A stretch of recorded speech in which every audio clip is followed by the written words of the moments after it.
appalling for them to be okay, for there to be checkpoints in American cities where people are asked for their papers. And it is appalling for Americans to have to carry their citizen papers only to be told they are not sure if those papers are correct. I don't want to curse, but those of us who escaped places like that, the one place where we thought we would never experience this is the U.S. goddamn States. What the hell is going on? We got to talk about Ilhan Omar tonight. We're going to run through a bunch of video clips, and then we're going to talk about this disgusting alleged story of her father.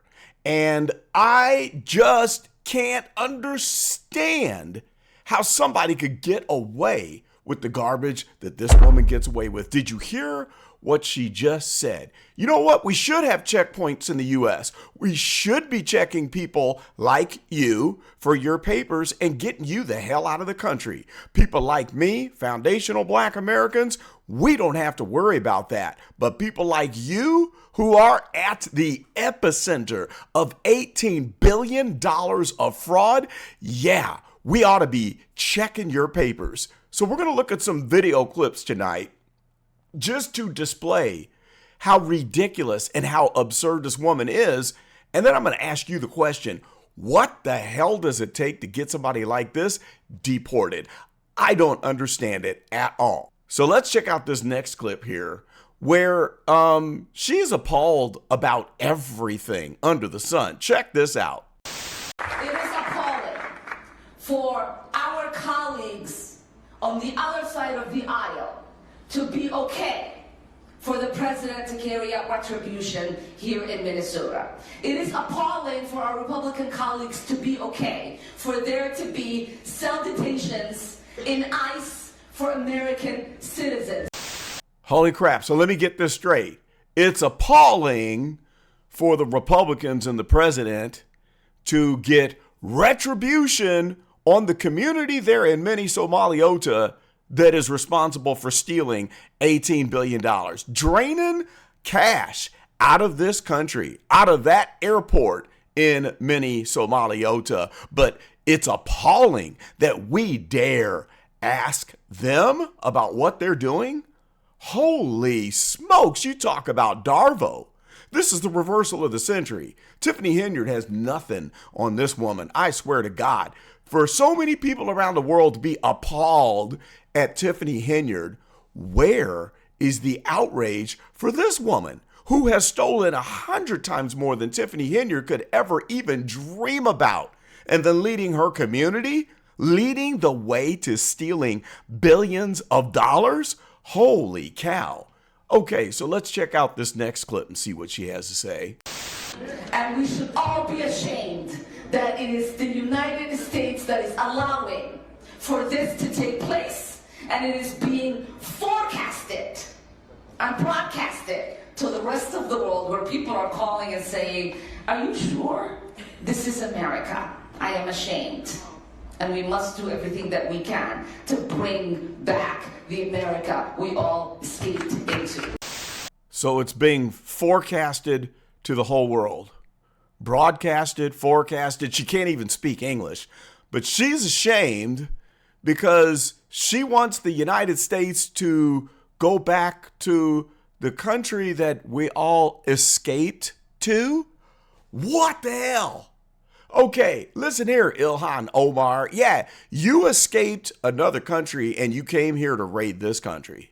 But no, we don't want this to be the land that people like you escape from, or escape to, as you say, to come and raid, okay, and drain of all of our cash. No, this is our country, all right? From my family tree and heritage, okay, as a foundational Black American whose ancestors helped to build this country, we want you to get the hell out. You didn't put the blood, sweat, and tears into building a great nation. We did. So that is absolutely absurd. And you know what really gets my goat too is this whole connection of all of the politicians in Minnesota, Listen to this clip from the mayor. He's in on this too. I mean, this is just ridiculous. Okay, this guy gets the ASS Kissing Award of the Century. Okay, he has his head so far up the butts of the Somalians. I don't think that there's a proctologist in the world that would be able to extract his head. And there's a reason why he's doing that. It's because Omar Fateh was running against Jacob Frey. But because of this whole rift between the two factions, the warring factions of Somalia, well, Omar Fathead is on the other side of the one that the folks that were voting Jacob Frey in. And that's how he was able to win the election or to keep his seat of power. But listen to what he has to say right here. I don't think Holman understands the basic dynamic as to how stuff works in Minnesota here. But the bottom line is, as we know, this is not about safety. It's not about crime. This is about intimidation. And in Minneapolis, we're not going to be intimidated. Yeah, right. Not about safety and not about crime. Well, first of all, you've got tons of crime and tons of theft, and you have safety issues with illegals running around committing heinous acts. Okay, so we won't even go there. But it's all about intimidation. I'll tell you what it's really about. It's about the fact that you were bought off. You were bought for a price, and you know you wouldn't be sitting in that seat had it not been for that little cluster of Somalians that voted for you. And that is a fact, my friend. Okay, let's listen to something else absurd. One thing that really gets my goat. Tell me what you think of this. Ilhan Omar, I can't stand the way she talks, first of all. I just cannot stand it. There's just something grating about her voice and her accent. It is definitely not one of the more beautiful accents of other languages when people are speaking English and have a foreign accent. I can't stand her voice at all. Post in the comments if you too can't stand her voice or if you think that it's a beautiful voice. But she says crazy things. Listen to this one crazy statement that she makes right here. And if this doesn't double you over laughing, I don't know what will. We're seeing right now is bigger than what is happening here. Operation Metro Surge was just the tip of the iceberg. We are witnessing a full-scale assault on our rights, our institutions, and the rule of law. So this is just the tip of the iceberg. Holy mackerel. Or did she say the Eisenberg? I don't know what she said. Post it in the comments. Let me know if you know what she said. So apparently, when we enforce the law in Minnesota, it's a full-on attack of the rule of law. So what is the rule of law? Is the rule of law, does it state that you guys get to steal $18 billion and take cash out of the airport on a daily basis in the hundreds of thousands? Is that what the rule of law is? Well, J.D. Vance had something to say about this. And I don't know what to think about J.D. Vance right now, but I'll tell you after you watch what he says in this clip right here. Ilhan Omar definitely committed immigration fraud against the United States of America. And I talked to Stephen Miller about this actually recently. We're trying to look at what the remedies are. Now, that's the key word there, guys, remedies. Because if she got citizenship under false pretenses, well, it could be back on the Mogadishu Express for her. Okay, with all due respect, Vice President J.D. Vance, if she definitely committed immigration fraud, then why is she still here? I don't understand it. Okay, so you got $18 billion that's stolen out of that country. You got all of this nonsense that's going on. We won't even talk about her husband and that wine business. Okay, that huge money laundering scheme that they have set up. Okay, we have all the evidence in the world, but you're telling me that she can't be on the first plane out of here tonight? How is it that ICE can go out there and round people up and disappear them from the streets, as people say, as soon as that there is one bit of evidence or one conviction on a person, they're on the first plane out of here? So we're watching this woman steal, pillage, and act a complete fool in Congress in front of the president. Remember this one. Isn't that a shame? You should be ashamed of yourself, not standing up. You should be ashamed of yourself. That is why I'm also asking you to end deadly sanctuary cities that protect the criminals and enact serious penalties for public officials who block the removal of criminal aliens. In many cases, drug lords, murderers all over our country, they're blocking the removal of these people out of our country, and you should be ashamed of yourself.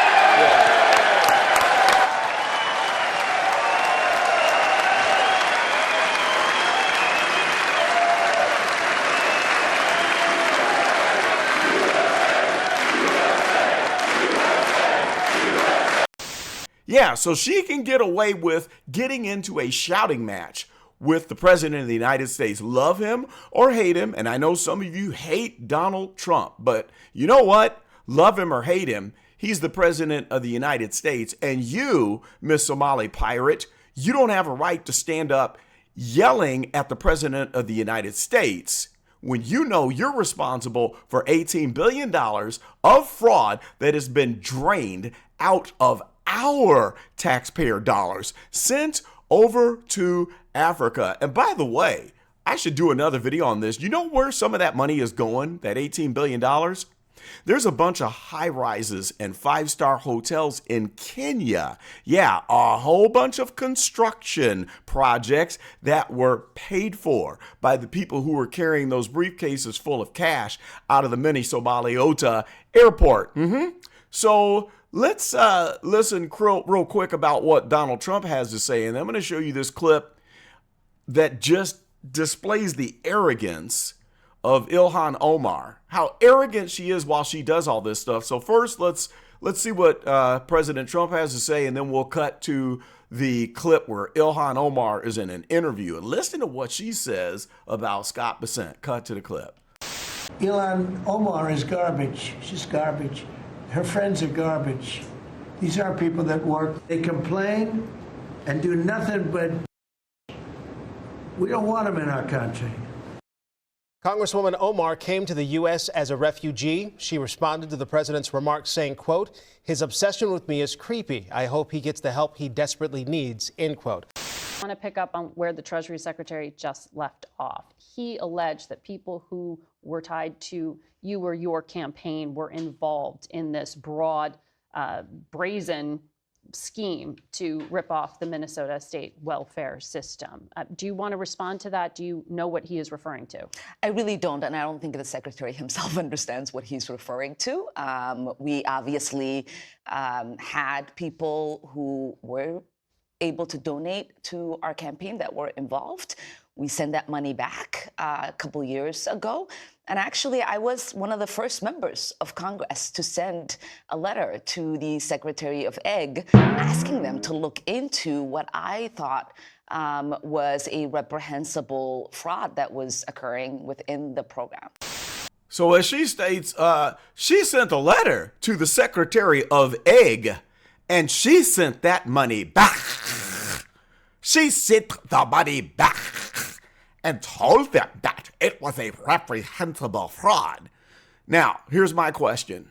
So all of these people that were making the campaign donations, right? All of your inner circle, a lot of those people have been convicted and are sitting in jail. But then you're going to sit right here and tell me that you sent that money back and you sent a letter to the Secretary of Ag. So we're just supposed to think that you had nothing to do with that fraud. Oh, man. Now, I'll tell you what, President Trump's comments were very harsh. They were very harsh, and it wouldn't have been something that I would say, but I can understand it. It's something that I would say right here as just Joe Blow citizen, okay, doing a YouTube channel. I wouldn't make a statement like that as the president, but that is how I feel. I'm disgusted. I'm totally disgusted and frustrated, and it's starting to grind on me, okay? So we're going to start to cover some of the nonsense. I got some other interviews that just need to come back to light where the arrogance, the hubris, I mean, the stuff that she says when she's asked direct questions that she really can't get out of when it comes to her inner circle and all of the people that have been thrown in jail connected to the fraud. And you won't believe the kind of crap that she answers with. It's disgusting. So what do you think about that? Now, last but certainly not least, there's a little story about her father. So supposedly she came here to flee, you know, all of what went on in Somalia back in the 90s. It was a war-torn nation and there was a genocide going on. And she says that she came here as a refugee, right? Seeking asylum. But now it's come out a little bit of information about her father. And I'm just going to jump over to the desktop here. Let me see if I can pull this up. Okay, let's see here. Let me get the video window. This shocked me. And I'll have to say that this is alleged, all right? This is alleged. I don't know. I'm seeing different articles where some articles are saying that it's absolute fact and other articles are saying that it's been alleged. Some are saying that it is not true at all.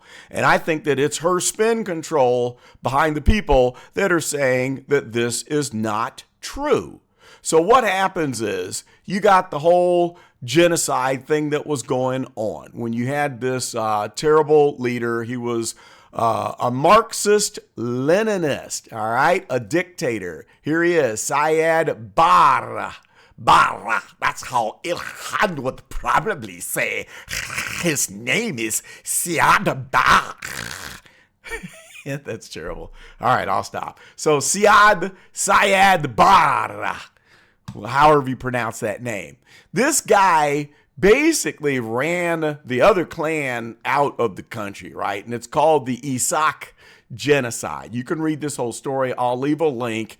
And to put it mildly, as it says, there were around 100,000 people that were lost, that their lives were ended, okay? And 500,000 people fled to safety in Ethiopia, all right? So she's supposed to be of the people that running and fleeing the Bar regime, right? So then there was some talk later on in this article about a colonel that served under Bar, okay? And let's see, fearing retribution for his role in the Bar's regime's heinous crimes and bloody conflicts, he and his family fled first to Kenya and then eventually to America, which let him in despite his having participated in the campaigns of a genocidal dictator. Who was that colonel? Nur Omar Mohammed, the father of Representative Ilhan Omar. He was a colonel in Bar's military who served both in the Ogaden War, which the Somalis lost in the late 1970s, and then again in Somalia's border war with Ethiopia in 1982. Okay, so we don't know, it's alleged, we don't know if it's true, all right? I tend to think that it's true. Now, just because the person that runs Ilhan Omar's office, I guess the secretary or the chief of staff or whatever, his name is Connor. Ilhan is a con artist, and her chief of staff's name is Connor. Holy smokes, that's kind of crazy. So he says all of this is a lie. But how ironic would it be if we find out that not only did she come over here on false pretenses and then marry her brother to get him to be legal here and then divorce him and marry another one to get him legal and then divorce him and then marry another person and have kids and divorce him and then marry the guy, Tim Minette, that she's with right now to where they can launder hundreds of millions of dollars. Okay, wouldn't it be ironic to find out that all the stories that she's telling about being on the victim end of the genocide, that her family was part of the reason for the genocide? Interesting. I really hope that it doesn't turn out that way. But even if she did come to this country fleeing and not being connected to the people who were responsible for the genocide, she's still a disgusting person. There's just no two ways about it. So we're going to have to talk about it more, but post in the comments and let me know what your thoughts are. Why do you think people are not as outraged about her as they were about Tiffany Henyard? What are the reasons? Post it in the comments below. Like, comment, subscribe, do all that good stuff. That's all I got for this one. It's Carlton. I'm out.